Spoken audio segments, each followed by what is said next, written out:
Hello बच्चों, let's set a given question. The question says a circular loop of radius 0.3 centimeter lies parallel to a much bigger loop of radius 20 centimeter. The center of the small loop is on the axis of the bigger loop.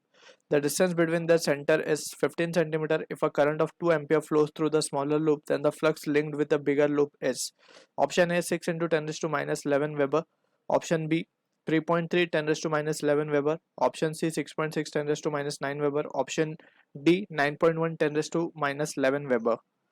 So to understand this question, we need to understand about the concept of mutual inductance. So mutual inductance की जब हम बात करते हैं, let's suppose we have two coils, ठीक है, and दोनों ही साथ में रखे हुए हैं, ठीक है, and in this coil let's say current is flowing I1, ठीक, and इसको हम मान लेते हैं ये हमारी प्राइमरी coil है, this is our secondary coil, and this coil I1 is varying in nature. let's say हम I1 को क्या कर रहे हैं, बढ़ा रहे हैं. I1 जब बढ़ेगा, सो वी कैन से सबसे पहले जब I1 कांस्टेंट है, सो फ्लक्स जो है एसोसिएटेड विद दिस, जो सेकेंडरी कॉइल से जो इसका फर्स्ट वन का जो मैग्नेटिक फ्लक्स एसोसिएटेड है वो कांस्टेंट होगा जब तक I1 कांस्टेंट है. जब I1 हम बढ़ाएंगे तो ये जो फ्लक्स है associated with secondary coil it will get changed, right. So we can say जब फ्लक्स चेंज होगा, so we can say total flux is directly proportional in secondary coil, to be precise total flux in secondary coil is proportional to current in the primary coil. IP लिखते हैं हम इसको, ठीक है, या फिर for our case it is I1. so this is the phenomena we can say. अगर हम एक coil में current को change कर रहे हैं तो उसके वजह से दूसरे coil में flux change हो रहा है, जिसकी वजह से EMF is induced in the coil और यहाँ पे भी current flow होगा, ठीक है. so this is the case we can say that is total flux associated with secondary coil is proportional to the current in the first coil, and from here we can say phi s can be written as m of I1, ठीक है. सो m यहाँ पे है mutual coefficient of mutual inductance. तो यहाँ पे जो according to Faraday's law हम क्या लिख सकते हैं, जो E2 इंड्यूस होगा यहाँ पे it is due to d phi 2 by dt, and phi 2 क्या मिला, बेसिकली phi s है ये, तो phi s is m I1, right. So इसको हम लिख सकते हैं minus of m di1 by dt, यानी कि करंट जो change, rate of change of current in one will be producing the induced EMF in the secondary coil. So this is about the mutual inductance phenomena we need to keep in mind for this particular question. Now we can say हमें दो circular loops given है, तो एक loop हम मान लेते हैं, let's say we have one loop, loop 1 है, थोड़ा सा बड़ा बना लेते हैं, this is loop 1 एंड यहाँ पे है हमारा loop 2, ठीक है. दोनों की एक्सिस सेम है बोला गया है कुछ इस तरीके से, ठीक है. इसको हम लूप 2 कह देते हैं, इसको हम लूप 1 कह देते हैं. इसका रेडियस हम मान लेते हैं R1, इसका रेडियस हम मान लेते हैं R2, ठीक. And further more we can say distance between the two is also been given 15 centimetre, ठीक है. और हमसे बोला गया है if a current of 2 ampere flows through the smaller loop, यहाँ पे करंट फ्लो हो रहा है, लेट्स से हम मान लेते हैं I1, ठीक. अब यहाँ पे हमें पता करना है कि इस I1 ये जो करंट है इन 1, इसकी वजह से जो सेकेंडरी कॉइल है, इसको हम सेकेंडरी अगर मान ले, फॉर एग्जांपल अगर हम इसको सेकेंडरी मान ले सेकेंड लूप को, तो इसकी वजह से फर्स्ट लूप की वजह से सेकेंड में कितना फ्लक्स लिंक होगा, that is the question they are asking. So actually अगर हम देखें तो ये बहुत ही छोटा कॉइल है, since R1 is much much less than R2, बहुत छोटा है बेसिकली. तो in that situation we can say कि अगर हम इसकी वजह से इसमें फ्लक्स ढूंढेंगे तो ये फ्लक्स लाइन सिर्फ यहीं तक कहीं एसोसिएटेड हो जाएंगी, राइट. बहुत छोटे से एरिया में ये फ्लक्स लाइन एसोसिएटेड होंगी, और वी कैन से कि जो अलग अलग एरिया होगा इसका, तो वहां पे मैग्नेटिक फील्ड की value due to this coil will be different, right. So अगर हम 1 की वजह से 2 पे ढूंढेंगे तो that will be having some errors we can say, या फिर एक्यूरेट रिजल्ट नहीं होगा वो. So what we will do is rather doing 1 to 2 we will do 2 to 1, ठीक है ना. तो हम क्या करेंगे, म्यूचुअल इंडक्टेंस का फिनोमिना थोड़ा सा रिवर्स लगाएंगे. हम मान लेंगे लेट्स से इसमें करंट फ्लो हो रहा है I2, इसमें करंट फ्लो हो रहा है I2, एंड वी नो कि जो म्यूचुअल इंडक्टेंस होगा बिटवीन 1 and 2 और 2 and 1 इज सेम, ठीक है ना. तो म्यूचुअल इंडक्टेंस का फिनोमिना 1 1 पे 2 की वजह से या 2 पे 1 की वजह से ये सेम रहता है, ठीक है।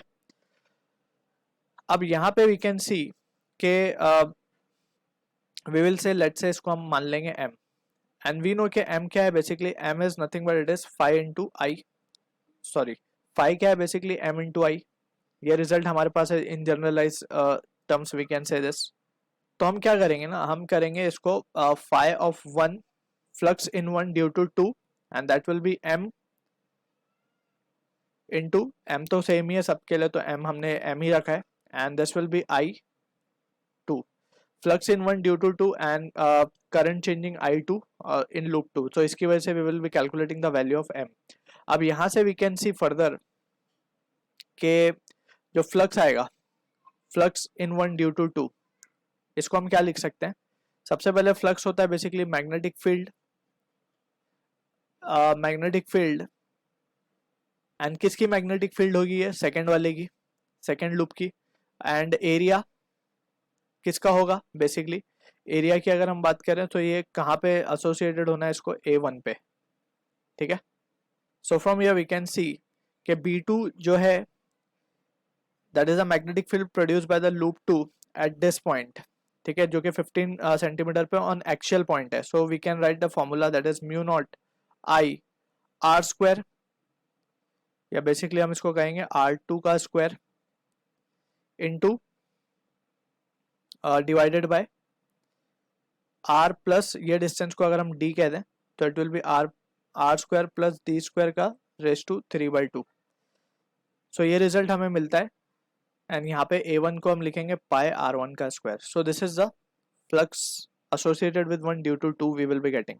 अब इसी को हम क्या कर सकते हैं further, if we see 512 divide by, अगर हम ये है I2 basically to be precise, right, तो I2 अगर हम डिवाइड कर दें यहाँ पे, so this will be giving us the value of what, m, देख सकते हैं हम यहाँ से m मिलेगा हमें, and that will be equals to, ये वैल्यू आ जाएगी हमारे पास म्यू नॉट R2 का स्क्वायर पाई R1 का स्क्वायर डिवाइडेड बाय ये था R2 बेसिकली, तो R2 का square plus d square raise to 3/2, ठीक है।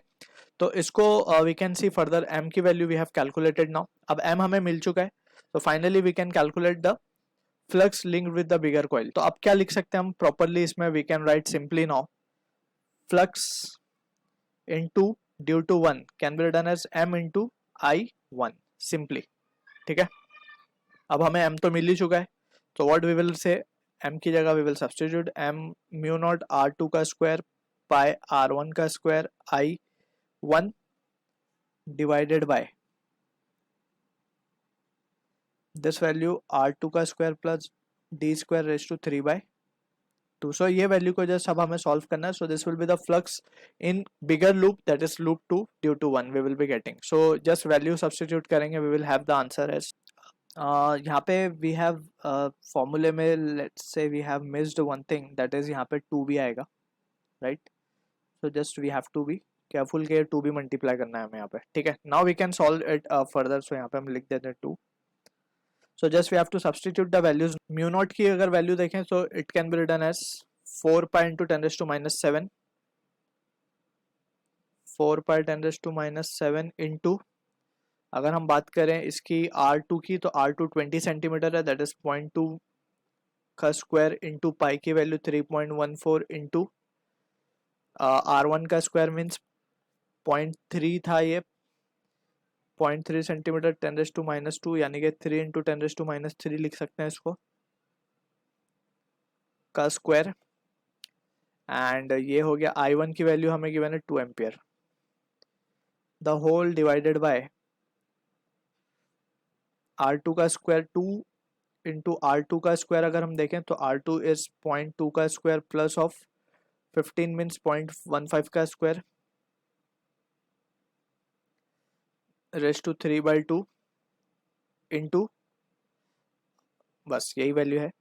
तो यहाँ पे इसको ऑन सिंप्लीफिकेशन वी कैन से 2 1 जा, ये 2 2 तो यहाँ से ही कैंसिल कर सकते हैं हम इसको। So here we have the value as 4 into 3.14, 3.14 into 3.14 को पाई स्क्वायर को अप्रोक्सीमेटली हम 10 कंसिडर कर लेते हैं, 9.86 होता है, just for the calculation purpose we are taking it as to be 10, या फिर 9.86 से रख देते हैं, इंटू 10⁻⁻7 तो है यहाँ पे, ये हो जाएगा 4 इंटू 10⁻⁻4 -2, ठीक, into 9 into 10⁻⁹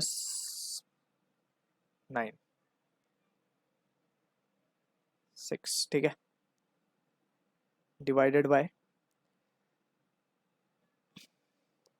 this can be written as, ये वैल्यू आएगी नीचे 0.016 ऑन, पहले हमने रूट लिया इसका स्क्वायर करके ऐड करने के बाद, and then we have taken the cube, so this will be the value, and finally we can say, so this value comes out to be 88,740 into 10 raised to minus of this is 15 in Weber, right? And finally we can say, इसको अगर हम थोड़ा round off करें, so it can be done as 8.9 10 raised to minus of 11 Weber. सो अगर हम options को देखें, so option approximately इसके नज़दीक आता हुआ है 9.1 10⁻⁻11 वेबर, राइट? सो जो कि मैच हो रहा है हमारा ऑप्शन डी के साथ.